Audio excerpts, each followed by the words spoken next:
Good afternoon and welcome to the Börsentalk 2021, to the last of the 4 webinars organized and brought to you by Swiss Exchange. My name is Ander Buck, Global Head of Sales and Relationship Management, and it's my great pleasure to introduce this ESG panel and welcome you wherever you are here with us at the Swiss Stock Exchange. Before we start the ESG panel, let me introduce you to some features of the webinar of the hopping tool you're using. This webinar will be recorded and can be watched at a later stage at your own convenience.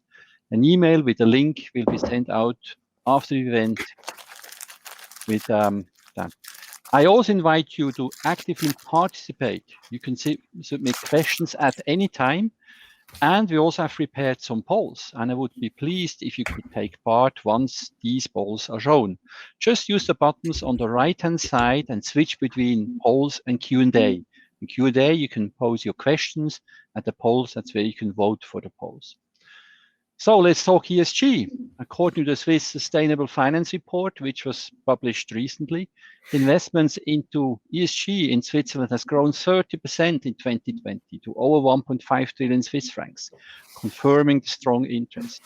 And earlier this year, we also have been busy launching a Swiss bond index, and for equities, the Swiss Performance Index, based on ESG criteria. And my index colleagues tell me that demand for those two indices is really strong. So they will expand their offering and more ESG-based indices will be launched later this year. The ETF industry also embraced this topic, and the majority of new issues we saw recently on our exchange were ESG-based in one form or the other. And we also have seen a number of green bonds being listed with the Swiss Stock Exchange. So let's listen to the experts and hear their latest findings. And without further ado, I happily hand over to Caspar Holler, our moderator for this afternoon. Please take it. Thank you very much, Andre. Welcome, everybody. My name is Caspar Holler. I'm the editor-in-chief of the Schweizer Personalvorsorge, the leading magazine for pension funds in Switzerland. I'm happy you're here, especially given the temptation from the weather outside. I have with me 3 of the planified 4 colleagues. Jörg Tobler is not in the swimming pool, but he's still fighting with technical issues. And I'm really hopefully and optimistic that he will come to us in the next minutes. We are talking about the integration of ESG in portfolios. And I have with me 3 specialists from who have a different view on the topic. And I would like to start and invite each of you to introduce yourself shortly and tell us some words about the motivation. Why are you integrating ESG criteria in the portfolios and the products you're working with? To start with Sasha Bernasconi. Okay. Well, thank you, Caspar, for the introduction. So my name is Sasha Bernasconi. I'm a senior portfolio manager at Seeds Asset Management in the fixed income area in Zurich. I joined this group of asset managers in December 2015. In 2016, we have done a lot of brainstorming work about how to integrate ESG, and basically in 2017 was the rollout phase when we integrated ESG, and we did not want to integrate just one particular approach, but what we wanted to integrate is like a kind of many approach that allows us to enter into a discussion with our clients, which are typically pension funds and other institutional investors. And I think it is very rewarding to see what's going on in this market, and that a lot of investors exactly seek for those solutions that, you know, we anticipated in 2016 that will come in the future. So I'm very pleased to see this kind of evolution. Thank you, Sasha. Dimitri Bellas. Thank you, Caspar. So my name is Dimitri Bellas. I'm currently working at Credit Suisse within the asset management division, more specifically in the index solutions department, in which I'm in charge of both the coverage of multinational clients as well as the ESG Competence Center. As you can all imagine, it has become of strategic importance given the traction this theme has gained amongst our clients. I must say that I have not been in a meeting in the last 12 months where this topic has not been brought up. And we have become well aware of the fact that ESG remains a major challenge for many market participants because they have to face the quite complex quite complex subjects and a lack, most importantly, of standardization in the field. And we will discuss this a bit later, but there are quite a few solutions to be able to remedy to that. And Credit Suisse, as well as other market participants, are there coming up with strong ideas, and I'll be happy to discuss this with you at a later stage. Thank you very much. And third, der dritte in Bunde, sagt man auf Deutsch. So the third participant, Andreas Henke, welcome to the panel, please. Thank you very much for the introduction, Kaspar. My name is Andreas Henke. I'm a product manager at SIX. I'm working in the index team, which is responsible for the calculation and the maintenance of equity indices like the SMI or the Swiss Performance Index, but also bond indices like the Swiss Bond Index, which is a broad benchmark index and a lot of sub indices that we calculate.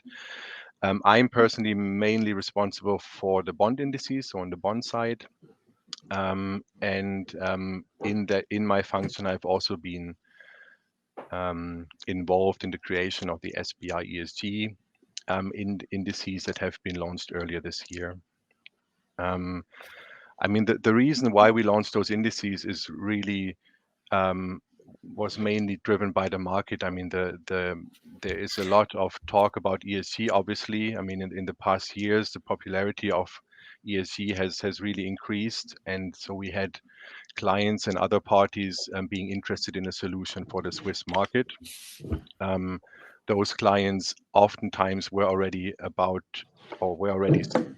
thinking about switching from traditional benchmarks to ESG benchmarks. They have had, or they still have, a wide range of benchmarks available for the European portfolios, for the global portfolios, but not so much for the Swiss portfolio, at least not like a broad-based solution. So that is what we have been working on, to integrate ESG in some shape or form into a broad benchmark index, and we can talk about the shape and form later on, maybe a little bit more. Mm-hmm. Thank you, Andreas. With this first view, I think you have an impression who makes what, and wow, this is a perfect timing. Jörg Dobler, you just popped up in the moment the first three speakers finished their introduction, so I invite you to first take a deep breath to arrive with us, and maybe you can say some words about, introduce yourself and about the motivation why you or the Pensionskasse der Stadt Zürich has an ESG approach. Well, thank you very much, and sorry for being late. Yeah, my name is Jörg Dobler. I'm head of investments at the pension fund City of Zurich, and I'm also a member of the committee on investment themes of the ASI. Why is ESG an important subject at the pension fund City of Zurich? We believe as pension funds are truly long-term investors, sustainability is of utmost importance for us in order to being able to pay out benefits also in the far future. So what we think is, for a long-term investor, it's really key that society functions in a sustainable way. And we came to the conclusion a long time ago that we want, within the rather small at the end of the day possibilities we have make a contribution to further sustainability in the global economy. So for us, when it comes to choosing an ESG approach, it is of great importance for us that we have effective approaches from which we can at least hope that they contribute to changing the economy or the entire society towards a sustainable functioning. Another important aspect is, of course, also that the approach is as simple as possible. And what we concretely do is summarize very shortly in the equity space that we invest through rather passive or very close to passive funds or segregated mandates, which based directly on the market capitalization, but which have a narrow exclusion policy, especially controversial weapons, or maybe also coal.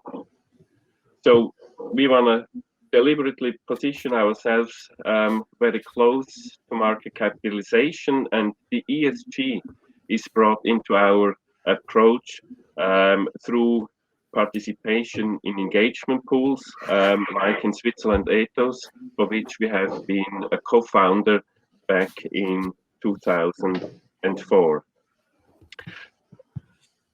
By being part of such an engagement pool, we can pool our equity investments with those of other asset owners and put more pressure on companies than if we did that for ourselves. So it's really a combination, our ESG approach within equities, of a very close to passive fund investment plus an engagement process, which we believe is one of the more effective ESG approaches available.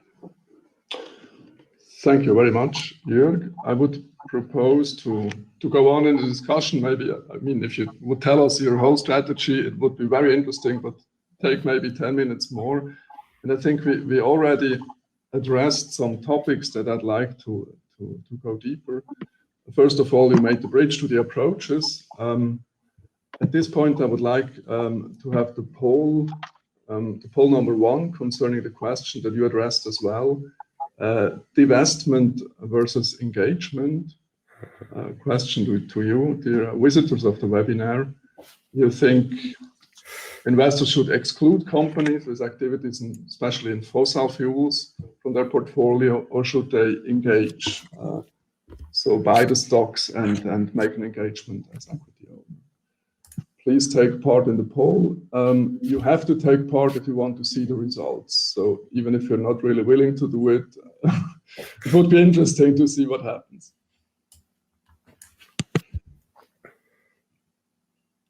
So, quite decided issue, but Shall I take that one?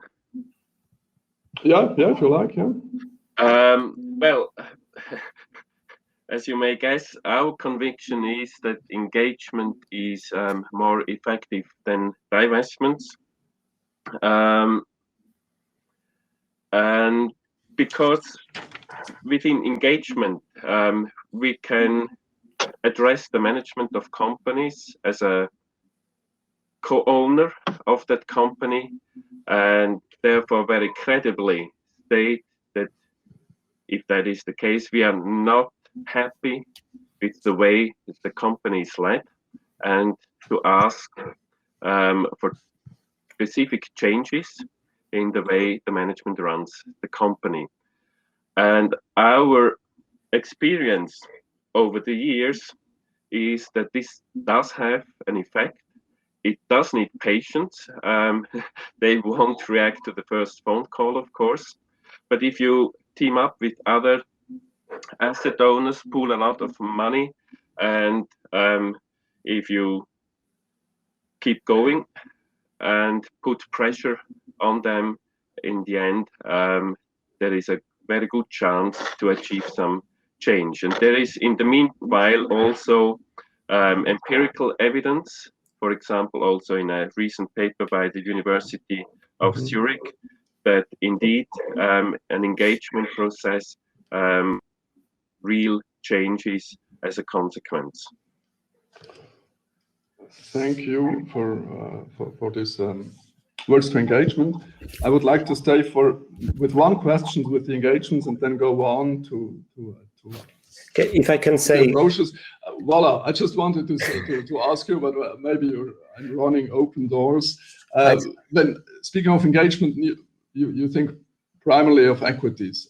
How does it look with bonds? Do you have a kind of an engagement with the company through bonds? I think we had that discussion earlier on once, and I think it's of utmost importance to differentiate, if you ask the question exclusion or divestment versus engagement, to differentiate between equity investments and bond investments.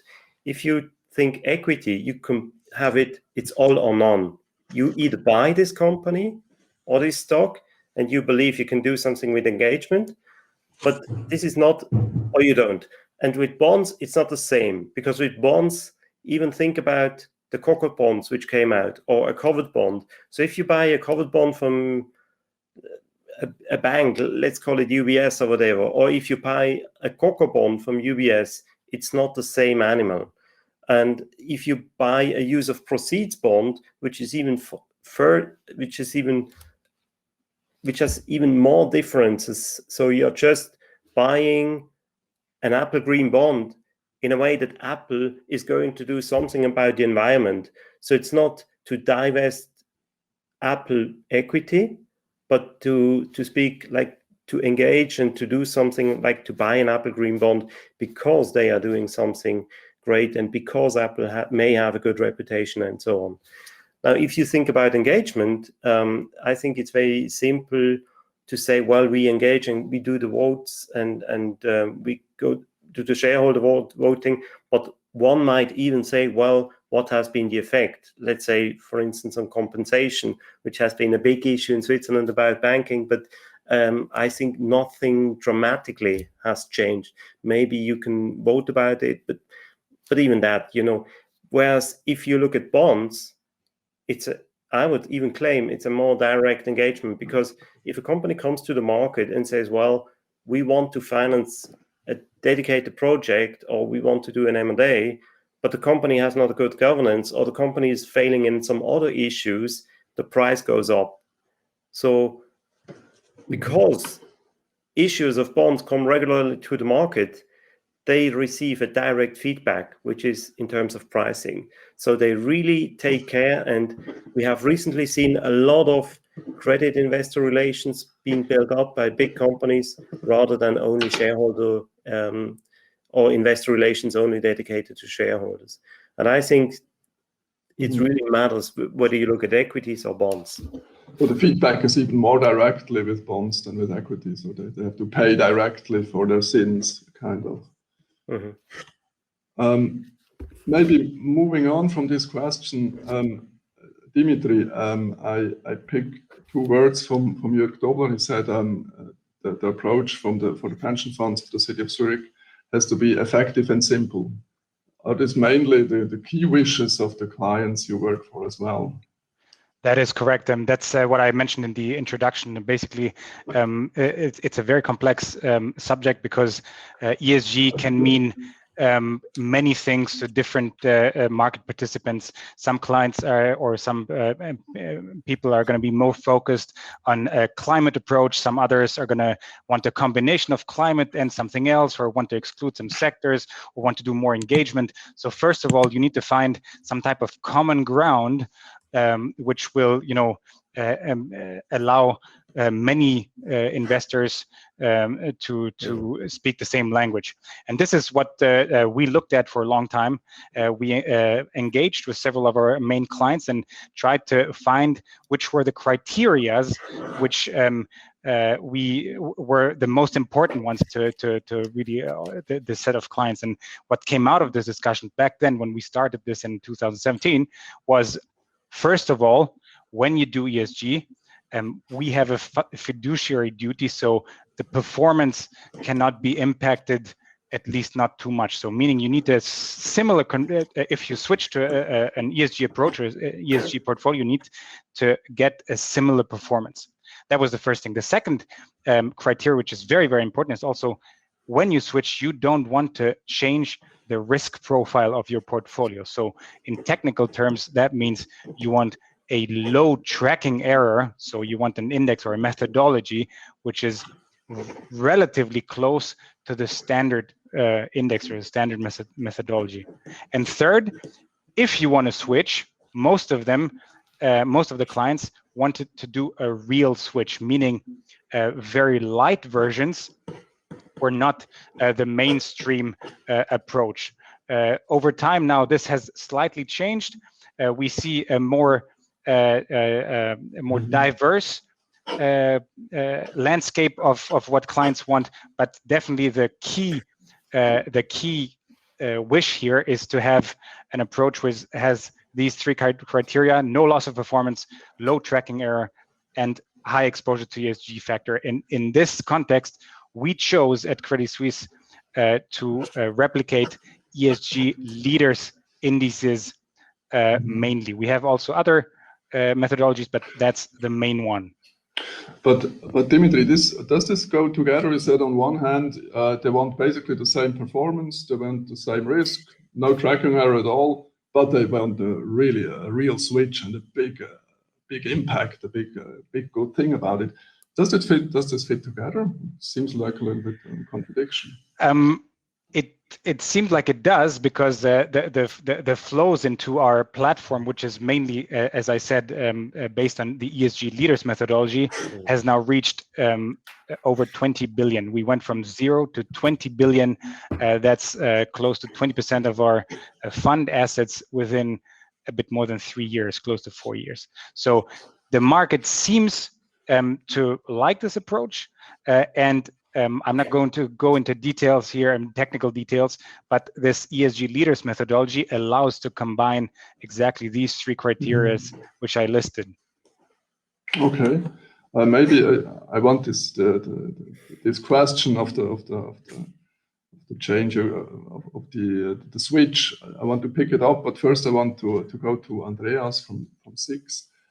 I mean, we heard now about indices that are replicated, and my impression looking at this new 6 indices is also the difference between an SPI and the SPI ESG looks quite minimal.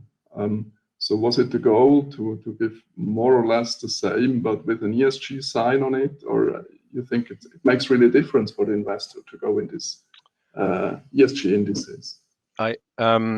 Yeah, that's a good question. I think it is.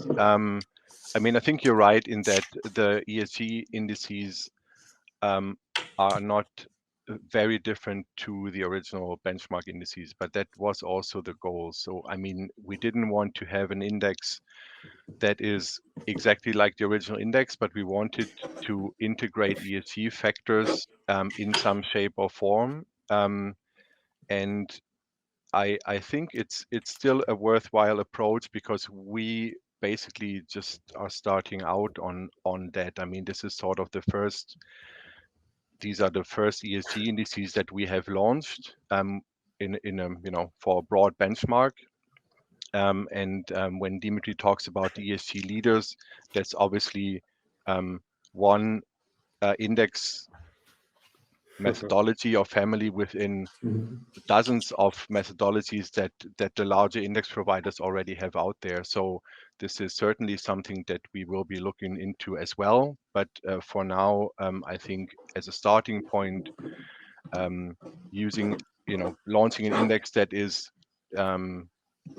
close to the original index does make sense. And if I may add, one thing is we have, when we did have discussions before the launch of the index, we did have also clients asking for very low tracking error, asking for no change in risk profile, and we have also decided to, given that the approach is very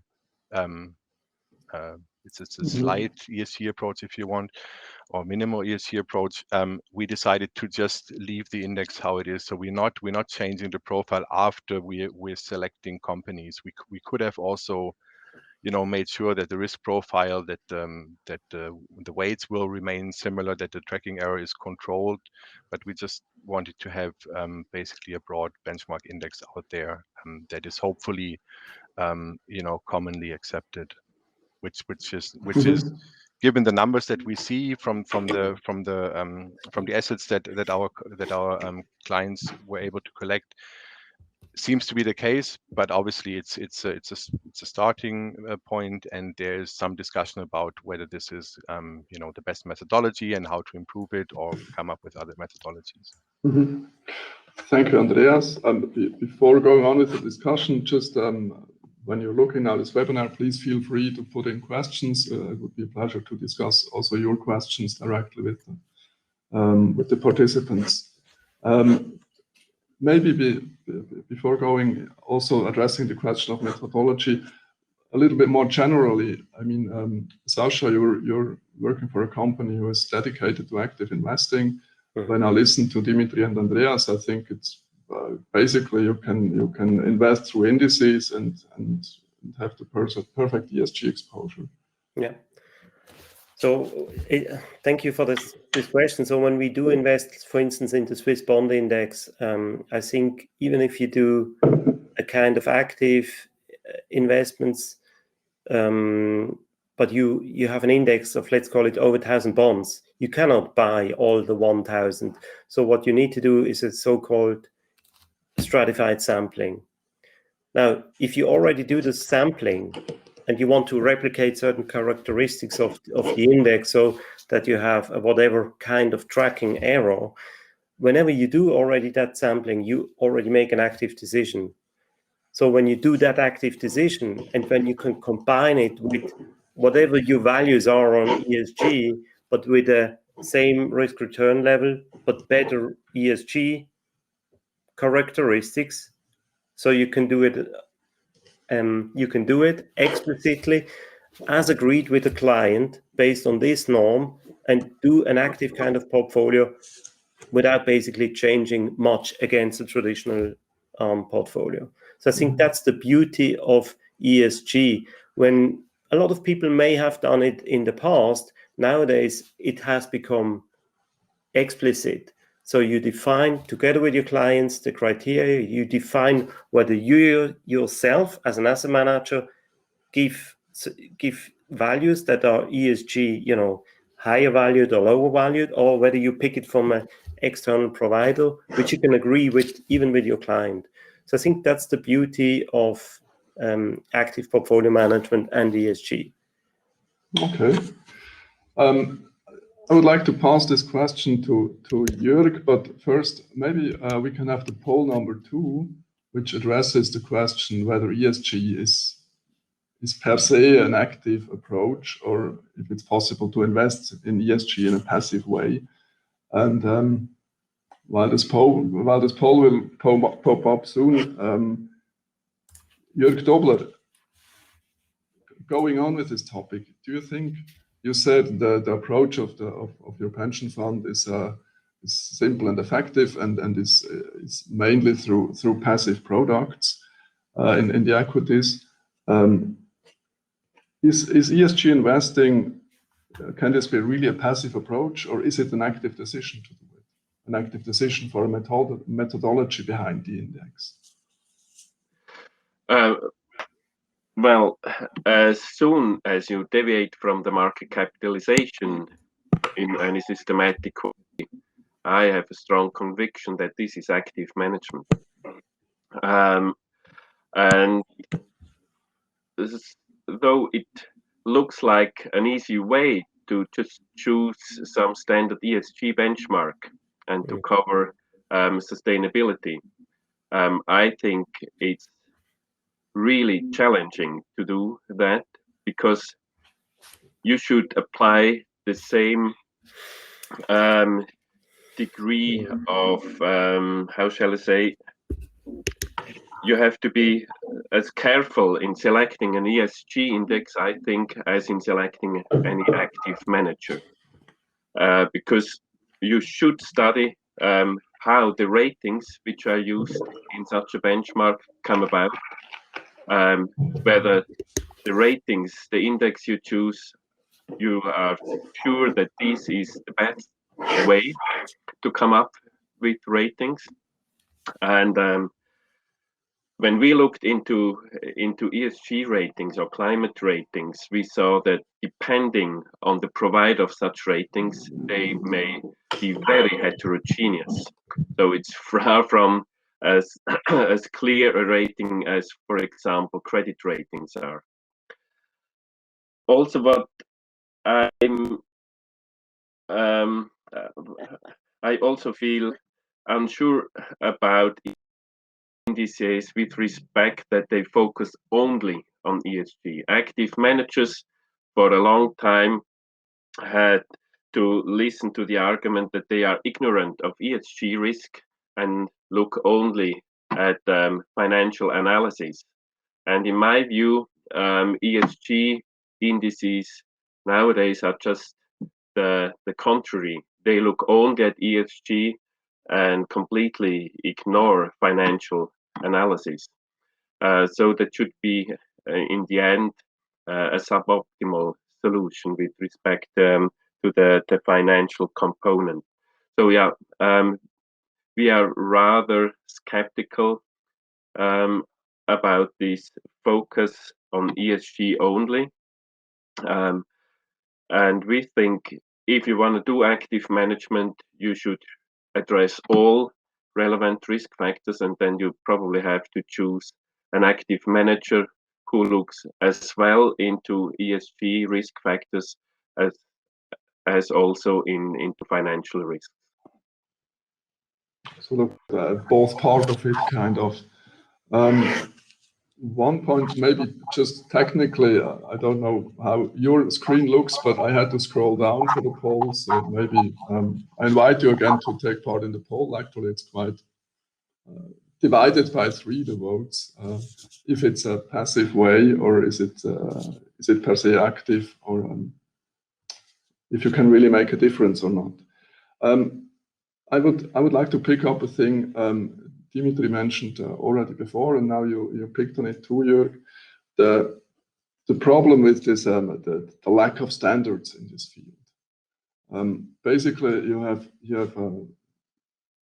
X providers who use their own data, who do their own ratings. How do you handle this? Maybe Dimitri, you can pick the question first, as you brought it up already before. I mean, of course, the most important part is for every client and every market participant to define prior what the most important factors are for them. But still, we believe that there is some common ground again. We've talked to many, and as I said, we came to the conclusion that there are still a few characteristics which any methodology should show. And like Jörg said, in the end, financials are just as important. So performance is definitely a topic, and so that's why I really believe here that you need to find in the end something which combines performance, ESG aspects in a broader sense, not too specific. Sure, somebody will want a climate solution. Sure, somebody will want a more governance-focused solution. But in the end, if you combine all 3 factors, E, S, and G, as well as financial factors, you will be well off in the long run. Whatever the landscape might look like in the future, you don't know how the regulation will evolve. I know now the major focus of regulatory frameworks is set on climate aspects, but this might change. And we really believe that if you tackle all 3 aspects, E, S, and G at the same time, you will be better off for the near term or medium term. Can I say just one quick word on what Jörg Tobel said earlier, because I really like it, and I think as much as I like the approach and the idea that the Swiss Stock Exchange has thrown out and come out with these ESG indices, I think it's fantastic. You still can debate and say, well, I want a portfolio that is managed, according to risk return, takes into account ESG, but then is benchmarked against a traditional bond, a traditional index. So that's one thing. I think it's great to have those indices, but it doesn't mean that you need to follow those indices in order to do ESG investments. The second thing is, if you believe in market efficiency, there's the point that, well, you cannot choose one single manager that does active management and who is always right. So if you rather go to passive or enhanced, or have a combination of it, you might be good over the long run. Now, the same can be asked for ESG ratings. So if we look at whatever companies, for instance, Roche, we have 20 or 22 ESG different ratings. We don't know which one is the best and not, but if on average the market gets it right and we normalize it and average it, it might be a sensible approach. So this is something I think that often is forgotten in the ESG discussion. There's the question, well, is it right or wrong? Which benchmark should we take or not? And I think it's multidimensional. There's not one size that fits for all. Yes, can I just maybe have also one word? I basically agree on what you said, Sasha. I mean, it's and the speakers before you, it's of course we provide an index which is SIX label and it's a SIX index, but we would urge clients to look at the in-rate methodology that we are using for the selection of of the companies or of the government bonds, because that's such an important part of this index that this should not be neglected. And we've also had the same experience when we looked at other providers that the data goes into different directions. But then at the end, I mean, if we look at the exclusions that we have on the SPI ESG, for example, I don't think there are that many surprises in terms of, I mean, there are some that might not be intuitive, but I think the majority of those are not big surprises. So we think it's still sort of a reasonable approach or measurement how it's been done. Perhaps one short question, Andreas. When you spoke of the methodology that you're working with in-rate, did you discuss the case that a really important company falls down to a really bad rating and should be excluded? Like in equity, we talked about Roche. You can't really exclude Roche when you want to be near to the index. Did you discuss this, or you think it's just so utopic it won't happen? No, well, yeah, we did discuss it, and yes, it is a risk. I mean, but I mean, what we do as an index provider, we provide a set of rules which we go by, right? So there's a rule book. It tells you which rules we apply, and then if a company would drop out because it doesn't fulfill the requirements anymore, then we would have to take it out in the current set of rules for the for the indices that we launched in February. We can think about other methodologies which have maybe like a requirement on the sector diversification, for example, or other methodologies. But the ones that we have put out there really just are very simple. We select companies, and we have some exclusions. And so even if a big company would drop, would not fulfill the requirements, we would have to leave the index. Yeah. Mm-hmm. Maybe to add something on what Andreas just said, I mean, I think everybody needs to remember that the Swiss market index, or the SPI and the SMI, are very specific indices and highly concentrated on the top 3. And of course, methodologies, I'm saying now like MSCI ESG leaders would never work on such an index. So this is why I think the solution you came up with, Andreas, is a quite a good one to start with, which has the criteria most investors are looking for. And there's definitely room to improve it, but for a start, it's definitely a very good one with regards to the complexity or the specificity of this of the Swiss market. Mm-hmm. Thank you, Dimitri. There is a question around, but before coming to that, I would like to ask Jörg Dobler. It's just 2 words from Sasha stayed in my head, right or wrong. I used them in another context than you did, Sasha, but let's say that the roots of sustainable investments were in this question: what is right and what's wrong? So in a quite a normative way, that as an investor, you have to decide what do I want, what I don't want. And you said also the aim of a pension fund is to have a sustainable society. And I have the impression, actually, we have on one hand this normative discussion. I think coal companies are bad, I want to exclude them. And on the other hand, you have a kind of a positive or neutral discussion, which is just based on, okay, we have the climate agreement from Paris, we have to walk this way. How do we go this way? In which companies do we exist that it works out? What is your impression be it from a discussion in your pension fund or generally in the pension funds? Has this topic developed to a more technical, neutral discussion, or is there still a normative component in it? Yeah, that's a good question, because it's probably difficult to get an easy answer on it.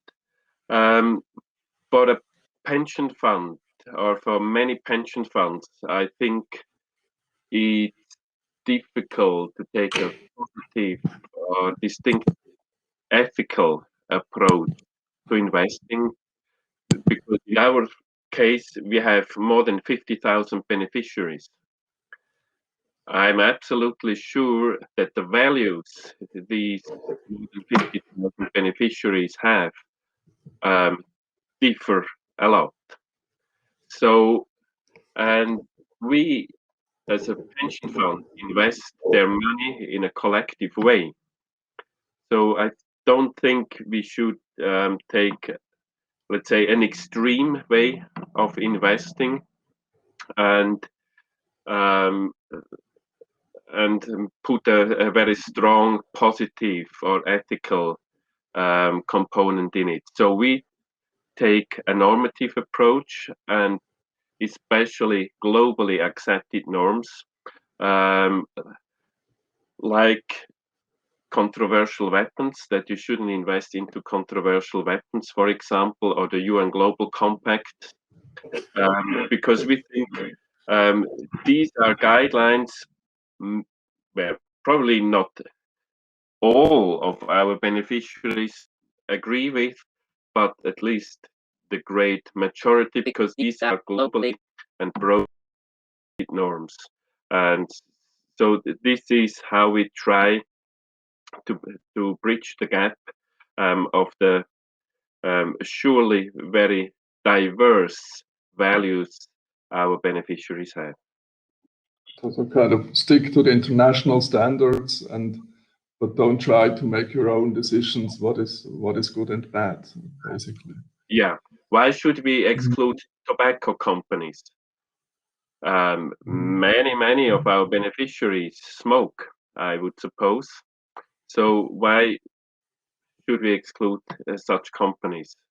It's very difficult, I think. We can't really reflect the values of so many people in a strategy which excludes specific themes or subjects. Mm-hmm.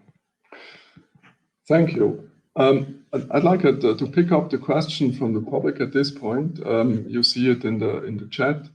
The question is, what was the effect of the COVID-19 crisis on the ESG indices and the economy slowing down in general?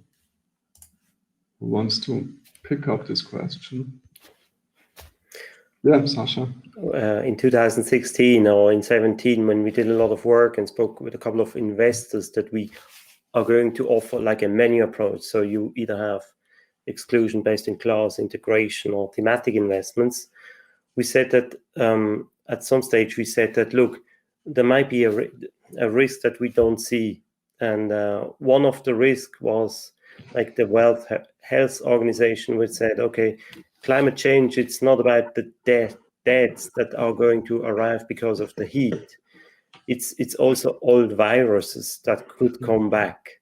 And there's an estimate from the World Health Organization who said that it could be up to, if you ask all the ministries of these 192 countries who signed Paris and ask them what are the biggest threat, they came up and said, well, the biggest threat is health. It's not the climate risk per se, but health and these old viruses.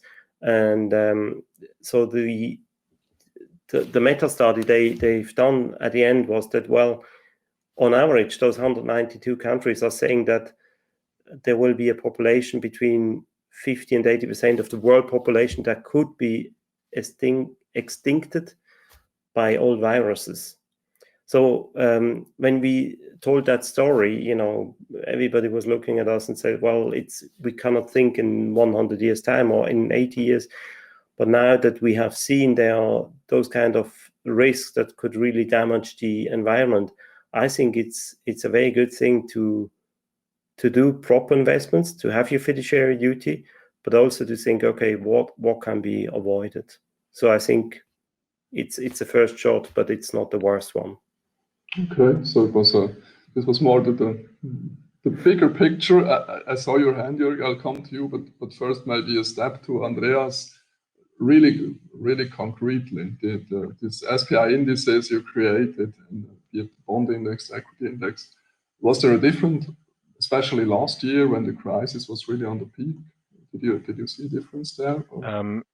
On the equity indices, to be honest, I'm not 100% sure, because I'm more looking at the bond indices. Sorry for that, but on the bond indices, we've seen differences for a short period of time, where the ESG, the constituents of the ESG index seem to be perceived as less risky to the pandemic, and then after a short period of time, it sort of reverted with the market in general. But there was sort of a peak for a short period of time where there was really a difference. Thank you. I could give you some concrete insight on the equity side, because we have implemented a climate strategy on our equity mandates, where essentially fossil fuels are underweight. So in March last year and ongoing, our climate strategy substantially outperformed the market, but unfortunately for the wrong reason. I mean, the reason for the outperformance was not that the economy became more sustainable and therefore used less fossil fuels, but it was just a huge economic slowdown, where people and the economy required less fossil fuels. The oil price collapsed, and therefore the share price of the oil companies collapsed.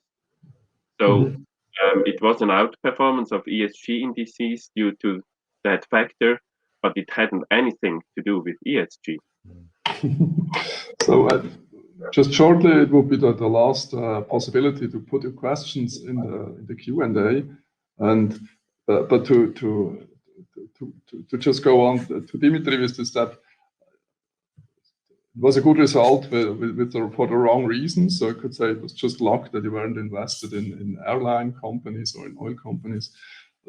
On the other hand, will there be a kind of a slashback when the recovery of the industry is already happening? You think the ESG indices could have a problem in 2021 to compete with the normally market capitalization? It's very possible. Look, but in the end, the question is really, when you look at ESG, what is my long-term strategy? Maybe for one quarter or for a year, it's going to slightly underperform, overperform.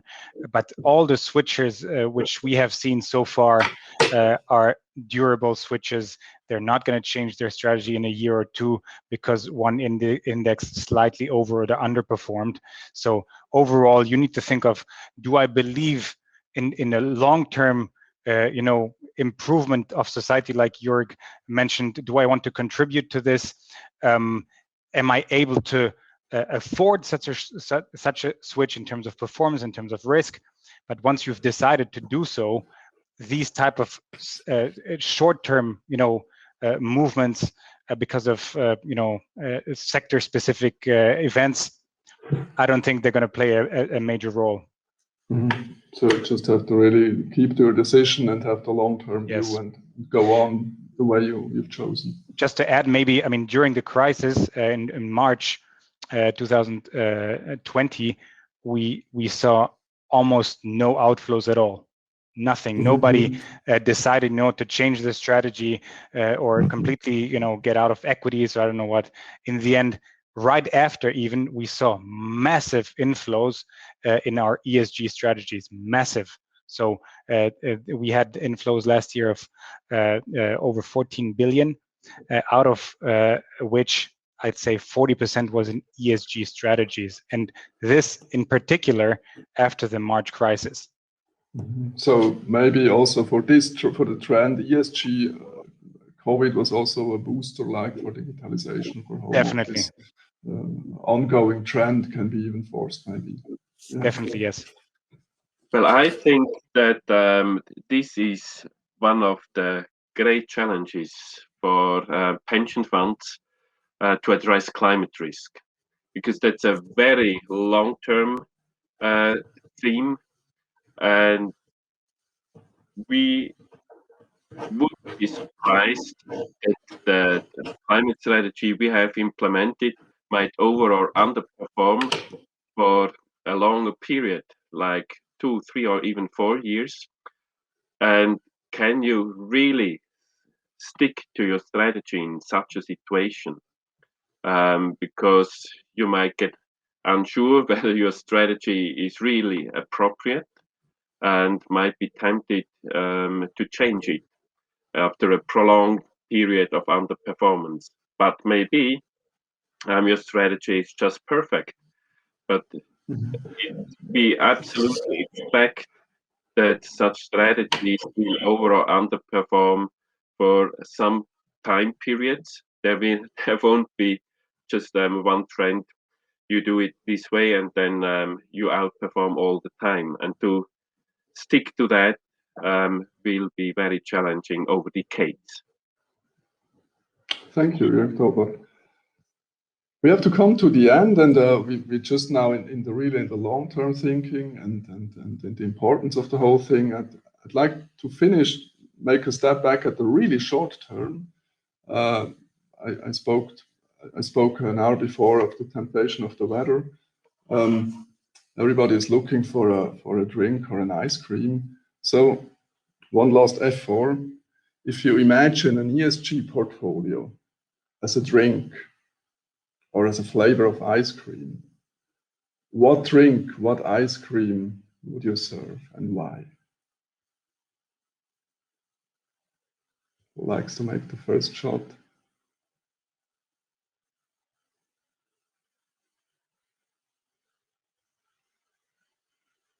Yeah, that's it.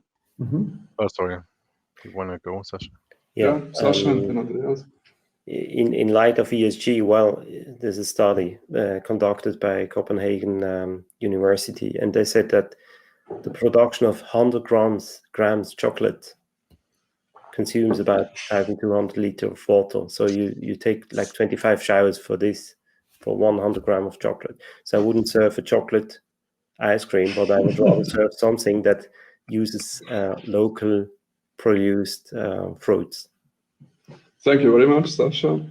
So no chocolate. Andreas, what would you serve? I was more thinking in a metaphorical sense, I guess, something like a vanilla or so. It's just it should be easy to consume. I think it should become standard. But yeah, I didn't think about the the resources that you need Well, for it's vanilla perfect. ice cream. You're So absolutely open how you take yeah, it. So we okay. heard no chocolate, but vanilla maybe as a new standard. Dimitri? Yeah, I would go with Sasha's approach. I mean, definitely something local, whatever you can do to promote, local businesses and local production to diminish, use. I mean, unnecessary transportation would definitely help here. I cannot think of something which is super local right now, but I mean, there's definitely enough choice. No Japanese whiskey or something like that. Exactly. So, Jörg, you serve us the last drink or ice cream. What would it be?